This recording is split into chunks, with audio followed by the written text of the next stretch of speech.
So, talking about assessment of altered bowel habit includes two things, diarrhea and constipation. So, let us talk about assessment of diarrhea. What are the objectives? Two main objectives. One, to differentiate between small bowel and large bowel diarrhea, and two, to understand what is the probable cause that is responsible for the diarrhea.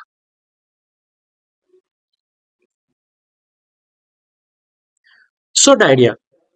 Normal frequency of bowel movement is 3 times per day to once in 3 days. Diarrhea is defined as the frequent passage of loose stools. What are the causes for diarrhea? It is infection, autoimmune causes which includes inflammatory bowel diseases, drugs, malabsorption syndromes. Now malabsorption syndromes present mainly with steatorrhea, that is greasy, bulky and pale stools that are difficult to flush, malignancies, that is colorectal cancer, and functional causes which include irritable bowel syndrome. However, in order to diagnose a functional cause, all the other organic causes of diarrhea must be ruled out. So first let us differentiate between small bowel and large bowel diarrheas. Small bowel diarrheas are high volume, that is more than 1 liter per day. Blood may or may not be present, and if they are present, they are suggestive of an invasive diarrhea, dysentery, or inflammatory bowel disease. They present with features of malabsorption, that is frothy stools, and iron, vitamin, folate deficiencies like pallor, koilonychia, burning sensation in extremities, ataxia, glossitis, stomatitis, etc. Large bowel diarrheas are small volume diarrheas that is less than 1 liter per day. এটা কি চিঠি রে?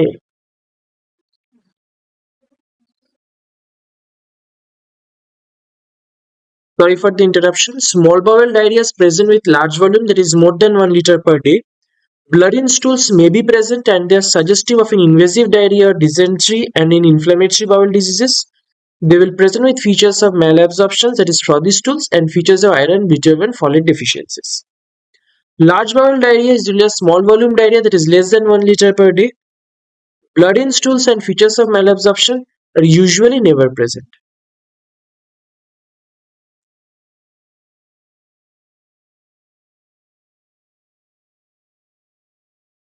So now assessing diarrhea, what is the underlying cause?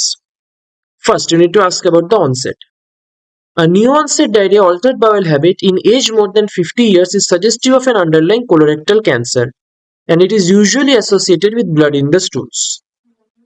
Duration need to be asked for, because if the duration is less than 1 week, it is considered as an acute diarrhea, and acute diarrhea is most commonly caused by infection, whereas duration more than 4 weeks is chronic diarrhea, and that can be seen with malabsorption syndromes, inflammatory bowel diseases, and certain parasitic diseases like giardiasis. Aggravating and relieving factors of diarrhea. Does the diarrhea stop with fasting? If the diarrhea stops with fasting, it is suggestive of an osmotic diarrhea and is caused by drugs, malabsorption syndromes, and autonomic disorders, as in autonomic neuropathy. If there is no relation to the fasting, it is considered as a secretory diarrhea and is caused by inflammatory causes like infections and inflammatory bowel diseases like Crohn's disease.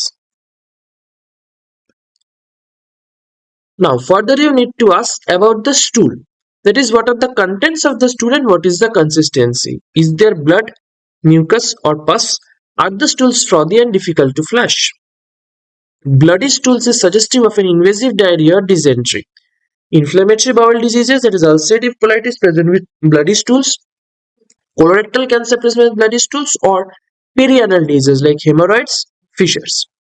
Mucus or pus in stools is suggestive of non-invasive infective diarrheas. Frothy stools that are difficult to flush are seen in malabsorption syndromes and certain parasitic conditions like giardiasis. Now the volume of the stool need to be asked for, as it will help in differentiating between small bowel diarrhea and large bowel diarrhea. Associated symptoms need to be asked for like urgency, tenesmus, abdominal pain, sleep disturbance, weight loss, recent history of travel and medications like laxatives, antibiotics, palpitations, tremors, heat intolerance, or menstrual disturbances. Urgency or tenesmus is suggestive of a rectal inflammation and is seen in inflammatory bowel diseases, mainly ulcerative colitis. If significant weight loss is present, it may be suggestive of an underlying malignancy if it is an elderly patient more than 50 years and associated with blood in the stool.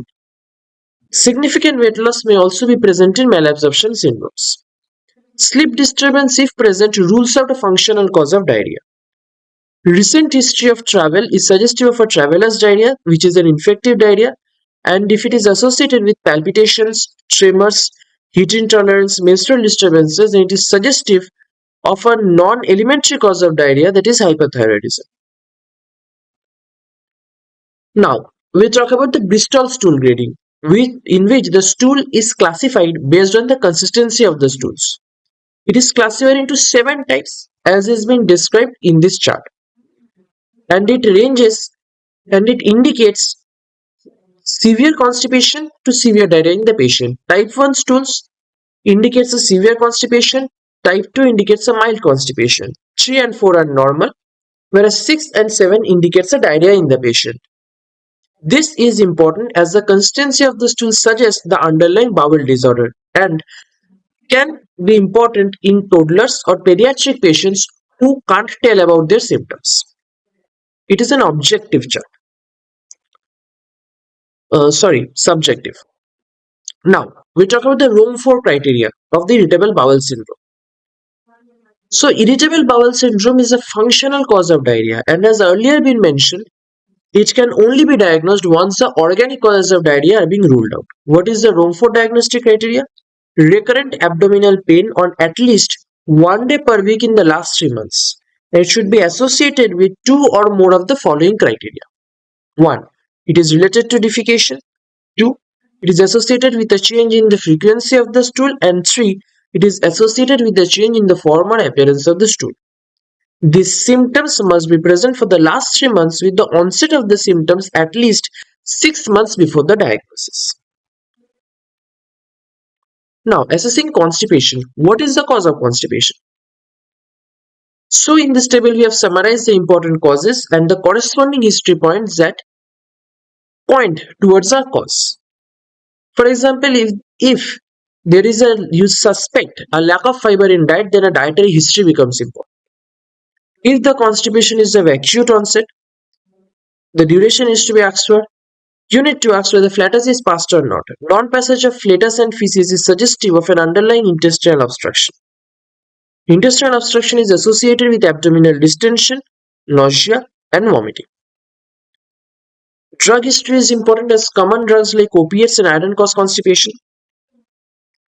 Chronic diseases that cause immobility like Parkinson's and stroke can also cause constipation, and the corresponding history features include difficulty in initiating movement, resting tremors,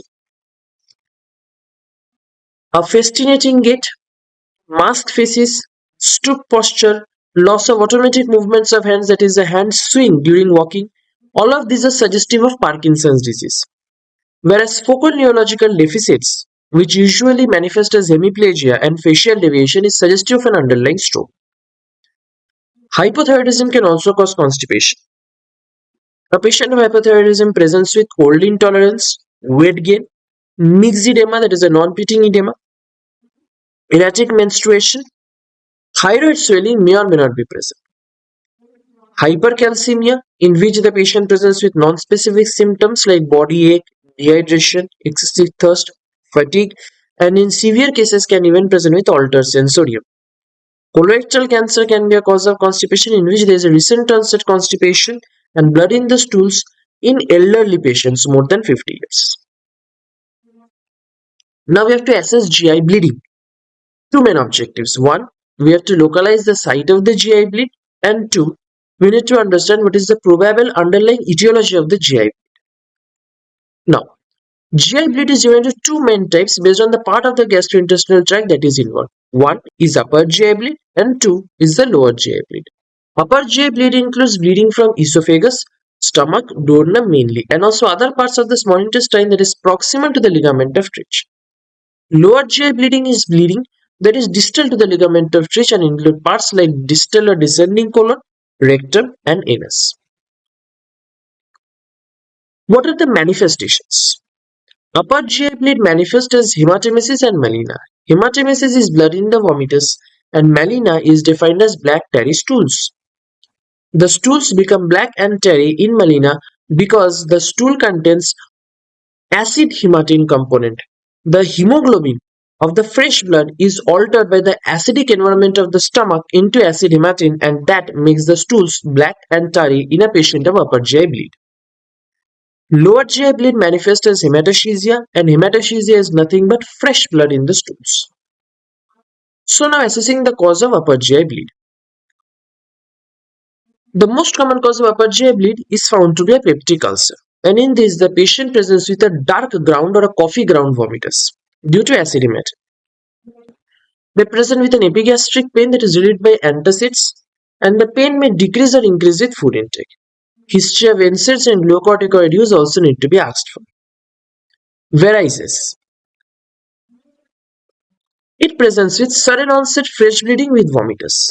The patient also presents with jaundice, ascites, altered sensorium, caput medusae, that is collaterals which are seen to converge at the umbilicus, and other signs of chronic liver disease.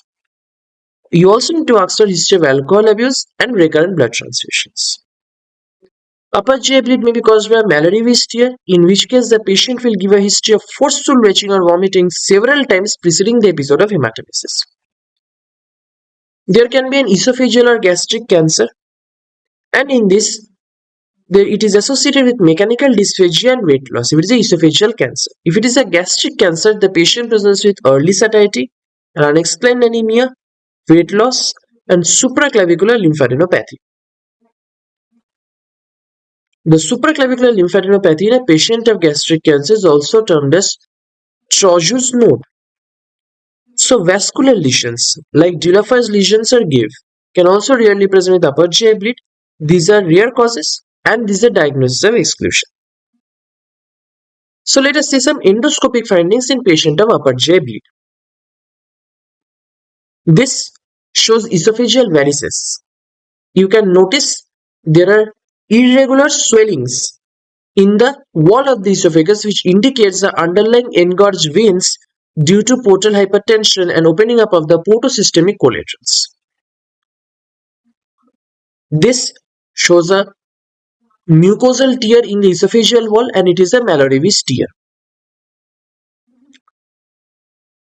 This is an endoscopic finding seen in gastric antral vascular ectasia or GAVE. It is caused due to abnormal ectatic vessels in the submucosal layer of the stomach. This finding is also called as watermelon stomach. And this is a Delafoy's lesion. Now, what is the cause of lower GI bleed? The most common cause of a lower GI bleed is hemorrhoids. Patient of hemorrhoids present with painless bleeding per rectum and the bleed occurs after the defecation. The patient also complains of a mass hanging from the anus at defecation and it is associated with constipation. Anal fissures. Anal fissures present with painful bleeding per rectum, and if there is a painful bleed is suggestive of an acute fissure, in which pararectal examination is contraindicated. Patient also complains of blood stick stools or blood on toilet paper and it is associated with constipation. Diverticulitis may be a cause, in which the patient also complains of left iliac fossa pain and fever. There might be a left iliac fossa mass. Peritoneal signs may or may not be present.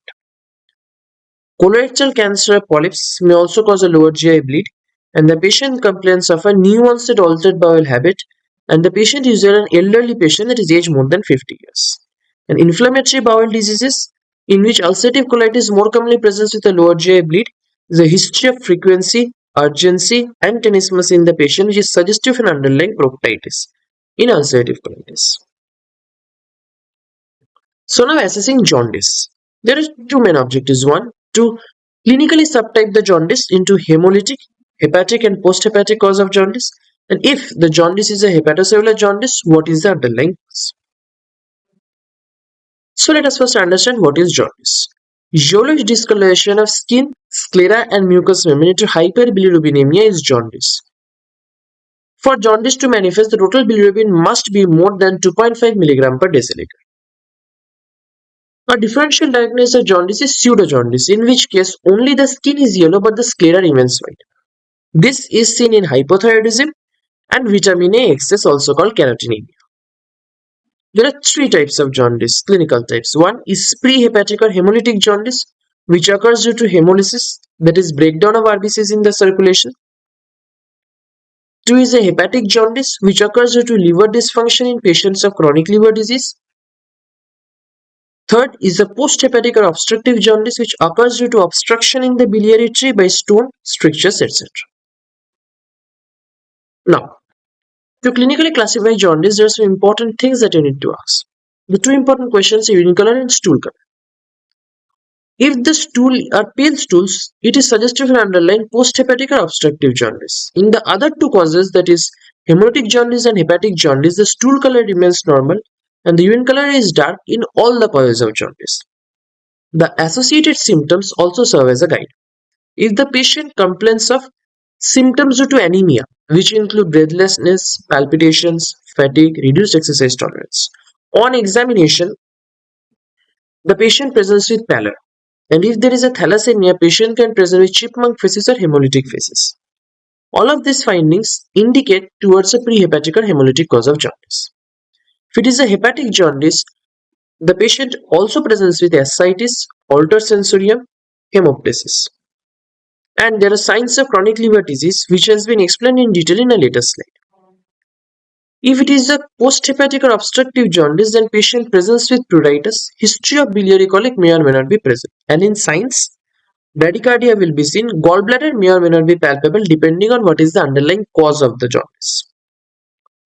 Now, in hemolytic jaundice, you need to ask for some etiology-specific features. Like history of pain in the abdomen, hands and feet is suggestive of a sickling crisis seen in sickle cell anemia patients. If there is history of recurrent blood transfusions, it is suggestive of thalassemia. If the hemolysis is triggered by drugs like antimalarials, it is suggestive of a G6PD deficiency. And if there is history of rashes, alopecia and orogenital ulceration is suggestive of an autoimmune cause of the hemolysis. Now in hepatic jaundice, you need to ask etiology-specific features of chronic liver disease which have been described in detail in a later slide. So talking about the etiology-specific features in post-hepatic or obstructive jaundice, if there is a history of biliary colic and fluctuating jaundice, it is suggestive of a choledocholithiasis. If there is a painless, that is no biliary colic, but there is a fluctuating jaundice, it is suggestive of a periampullary cancer or pancreatic head cancer. Excuse me. If there is a painless progressive jaundice, it is suggestive of cholangiocarcinoma. Whereas if the patient gives history of biliary surgery, there may be an underlying stricture. If there is a history of inflammatory bowel disease, it is suggestive of a primary sclerosing cholangitis. Now, talking about the signs of chronic liver disease. This picture summarizes the signs from head to foot. In the eyes, the patient will present with jaundice. In the chest, you can find gynecomastia in men and breast atrophy in women. In the upper half of the body, usually above the umbilicus, there is presence of spider nevi due to dilated arterioles. And this spider nevi occurs due to an imbalance between the vasoconstrictor and vasodilator metabolites due to altered metabolism of these substances in the liver. In the abdomen, splenomegaly and hepatomegaly are noticed. The splenomegaly is mainly a congestive splenomegaly due to congestion of the splenic veins. There are dilated collateral vessels around the umbilicus, which is also termed as caput medusae. In the nails, there will be leukonychia. There will be palmar erythema and clubbing. In the genitalia, there is evidence of testicular atrophy. In the legs, there is edema, shiny skin and hair loss. And in general, there will be pigmentation of the skin, loss of body hair, and easy bruising. So, now talking about the etiology-specific history in liver disease patients. 1. If there is a history of diarrhea, blood transfusion, and tattooing, it is suggestive of a viral hepatitis. Sexual history is also important as it is an important mode of transmission of hepatitis viruses B and C. Also D. Drug and alcohol history is important as alcohol is a very common cause of liver disease, chronic liver disease per se. History of diabetes and other atherosclerotic risk factors, if present, is suggestive of a non-alcoholic fatty liver disease. Childhood onset of Jaundice is suggestive of a congenital disorders like Gilbert and Crigler-Najjar syndromes. If there is a history of systemic involvement, for example, there are movement disorders, cataract, it is suggestive of Wilson's disease, emphysema, suggestive of alpha-antitrypsin deficiency. If there is diabetes, bronch discoloration of skin, suggestive of hemochromatosis. So, involvement of different systems and this different history will indicate towards a specific metabolic cause of the liver disease. If there is autoimmune history like rashes, alopecia, or genital ulcerations, it is suggestive of autoimmune hepatitis. Thank you.